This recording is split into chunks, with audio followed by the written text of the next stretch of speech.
One of the most obvious actions to take is also unfortunately the one which could prove the most difficult to achieve. Diamond's monopoly on comic book distribution has to be broken.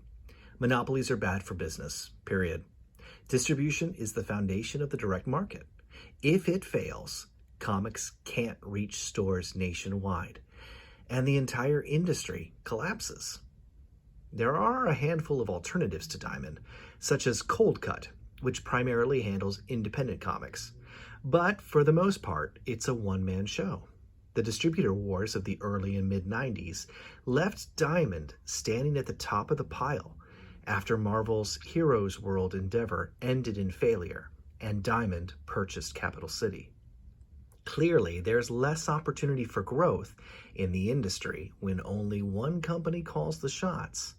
If Diamond doesn't want to distribute a book, there's nothing to be done about it. The comic book simply won't see the light of day in the vast majority of the country. This means that Diamond can set whatever ridiculous policies they want, and the rest of the industry, publishers, retailers, and readers, have to just grin and bear it. Now, Diamond isn't doing a terrible job at what they do, but the fact that they're the only game in town is still an ugly specter hovering over the industry.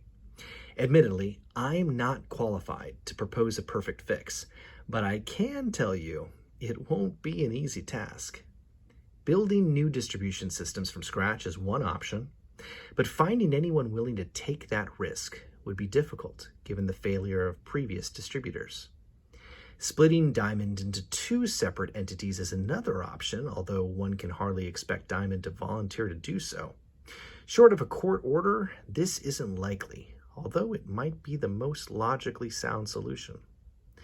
The main difficulty with ending Diamond's monopoly stems from the exclusivity deals which many publishers have with Diamond. These deals will have to be terminated before any steps can be taken to improve matters. No matter how Diamond's monopoly is broken up, however, it will really only stand to benefit the direct market, which leads directly to my next point. The direct market itself should not be such a dominant force in comics any longer. Rather than being the entire pie, it needs to be made a smaller piece of the pie. To put it simply, the direct market isn't working anymore. It's become clear in recent years that the same direct market that made it possible for small independent publishers to exist is now strangling those publishers. Too many comic book shops have proven true to the stereotype of being elitist boys' clubs, populated by fanboys, peddling almost exclusively middle-of-the-road mainstream comics, and having an environment that is hostile to outsiders. Happily, there are exceptions to this, the shop I frequent being one of them, but not nearly enough. The direct market is swallowing its own tail by catering so heavily to the mainstream and doing so little to encourage independent titles. Naturally, the mainstream is where the majority of the spending comes from, but many shops, not to mention Diamond itself, make it nearly impossible for the more esoteric work to even try to gain a foothold. Comics need other outlets in addition to the direct market in order to thrive. The number of comic book stores has been steadily shrinking for years.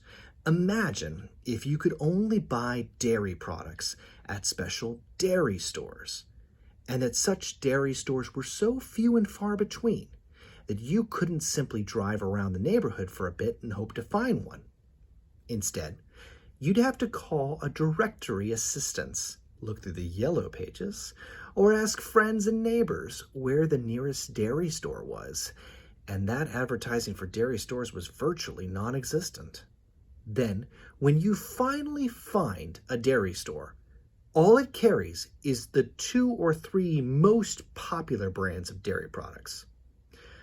Do you have Dandy Dairy? Sorry, all we have is Captain Cow. This would be unacceptable, and the comics industry is the only one around that would allow such a bizarre system to continue for so long.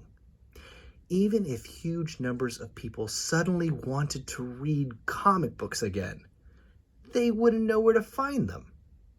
Many people don't even know that comic books are still being published, and that fact speaks for itself.